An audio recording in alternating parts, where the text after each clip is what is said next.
నమస్తే. నేను అక్షిత్. ఇక్కడ ఏదైతే కాళేశ్వరం విషయంలో ఎలా పిల్లర్లు కూలిపోయాయో టోటల్‌గా వివరించినటువంటి కొండా విశ్వేశ్వరరెడ్డి ఇప్పుడు ఖార్గే గారు చేసినటువంటి వ్యాఖ్యల పైన అంటే ఇప్పటికే బీజేపీ 5 కిలోల బియ్యం ఇస్తుంది. దాని పట్ల ఖార్గే గారు 10 కిలోల బియ్యం ఇస్తామని చెప్పడం కరెక్ట్ కాదు.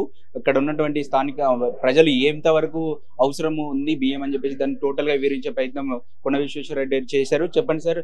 ఏమంటారు మీరు వీటిలో అనవసరంగా హామీలు ఇయ్యడము 5 కేజీలు అవసరం ఉన్నప్పటికీ 10 కేజీలు ఇస్తామని చెప్పడాన్ని మీరు ఎలా చూస్తారు? కాంగ్రెస్ పార్టీ 100 ఏళ్ల పార్టీ. వాళ్ళ దగ్గర ఎంతోమంది జ్ఞానం ఉన్నోళ్ళు, ప్రొఫెసర్స్, రీసెర్చ్ చేసేటోళ్ళు, ఎకనామిస్ట్ ఉంటారు. ఏది మాట్లాడినా ఒక నేషనల్ పార్టీ, అది అధ్యక్షుడు బాధ్యతతో మాట్లాడతారు, డేటాతోటి గ్రౌండ్ రియాలిటీ అర్థం చేసుకొని మాట్లాడతారు. నాకు ఖర్గే గారి మీద చాలా గౌరవం. నాతోటి ఎంపీగా ఉండే 40-50 ఏళ్ల సంది రాజకీయాలు ఉండే, గ్రౌండ్ రియాలిటీ నుంచి చాలా పైకి వచ్చిండు. కానీ ఇప్పుడు కాంగ్రెస్ పార్టీ మారిపోయింది. కాంగ్రెస్ పార్టీ మాటలు మారిపోయినాయి. చాలా బాధాకరం ఉంది. ఎందుకంటే ఒక నేషనల్ పార్టీ ఇంత బాధ్యతారహితంగా మాట్లాడితే అది దేశానికి మంచిది కాదు, రాష్ట్రానికి మంచిది కాదు, పేదోళ్ళకి మంచిది కాదు. మోడీ ప్రభుత్వము 5 కేజీలు ఇస్తుంది. కేవలం వన్ అప్మెన్షిప్ కొరకే మీరు 5 ఇస్తే మేము 10 కేజీలు ఇస్తాం. అసలు తెలుసుకునే అవసరం ఉంది. ప్రజలు ఏం తింటారు, ఎంత తింటారు, ఆ బియ్యం ఇచ్చేతో 5 కేజీల బియ్యం ఎవరికి ఇస్తారు, ఎట్లు ఇస్తారు తెలుసుకోవాలి. ఆ 5 కేజీల బియ్యం ఒక వ్యక్తికి ఇయ్యరు, ఒక కుటుంబానికి ఇస్తుంది. కుటుంబంలో 6 మంది ఉన్ననుకోండి, దంపతులు, వాళ్ళ తల్లిదండ్రులు, పెద్ద మనుషులు, వాళ్ళ చిన్న పసిపాప, ఇంకో కొడుకు అనుకోండి. 6 మంది ఉంటే 6 × 5 30 కేజీలు నెలకిస్తారు. మనిషికి తలా 5 కేజీలు ఇస్తారు. అంటే ఇది యావరేజ్ అనమాట. ఆ పసిపిల్ల బియ్యం అన్నం తినరు, పాలే తాగుతుంది. ఆ చిన్నపిల్లాడు తక్కువ అన్నం తింటాడు, భార్య తక్కువ తింటుంది, ఆ పెద్ద మనిషి తక్కువ, పనిచేసే మొగోళ్ళే ఎక్కువ తింటారు. యావరేజ్గా 200 గ్రాములు తింటారు. ఇది రీసెర్చ్ ప్రకారంగా. అంటే దినానికి 200 గ్రాములు తింటారు.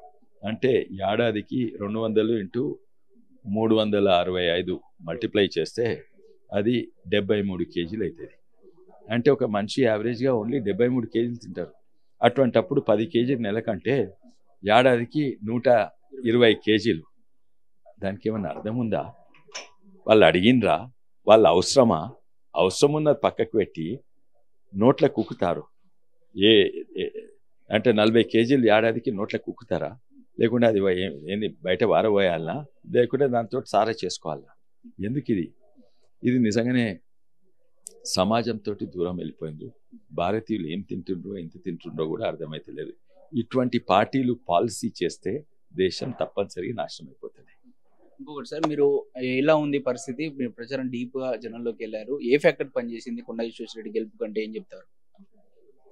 భారతీయ జనతా పార్టీ మోడీ గారి నాయకత్వంలో చేసిన పనులు, దేశాన్ని ఓ బాధ్యతతోటి ఓ డైరెక్షన్లో తీసుకోవడం, రాష్ట్రాన్ని పేదలను ఆదుకునడం, దానివల్లనే ప్రజలకు అవగాహన వచ్చింది. ఇన్నేళ్ళు 10 ఏళ్ల టీఆర్ఎస్ ప్రభుత్వం చెప్పింది ఏంటంటే న్యూస్ మీడియాను, పేడ్ మీడియాను, సోషల్ మీడియాను వాడుకొని మోడీ ఏం చేస్తలేరు, చేసినాయని కేసీఆర్ కుటుంబమే చేసినది.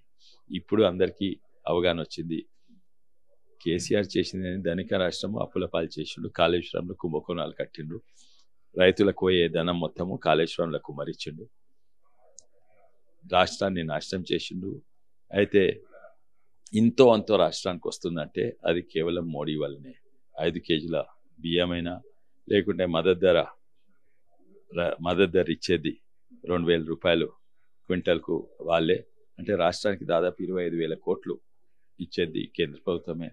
ఆ వరి వండిస్తేందుకు ఎరువు కావాలి కదా, ఆ యూరియా బస్తా 2,400 కేవలం 270 రూపాయలకే ఇవ్వడం మోడీ గారే.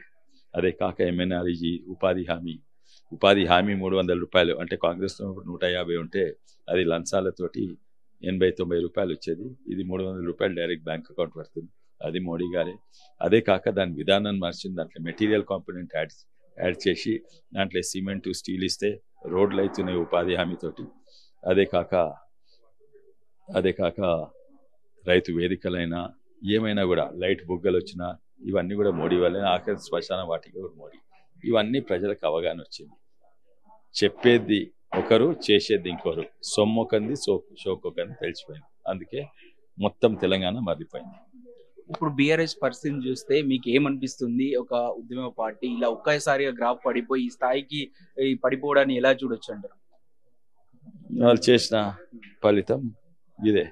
వాళ్ళు తెలంగాణ ఎవరు ధనిక రాష్ట్రం అప్పుల పాలు చేసింది, నీళ్లు నిధులు అని తీసుకొచ్చిన తెలంగాణ నీళ్లు నిధులు దొంగతనం చేసింది టీఆర్ఎస్ పార్టీ.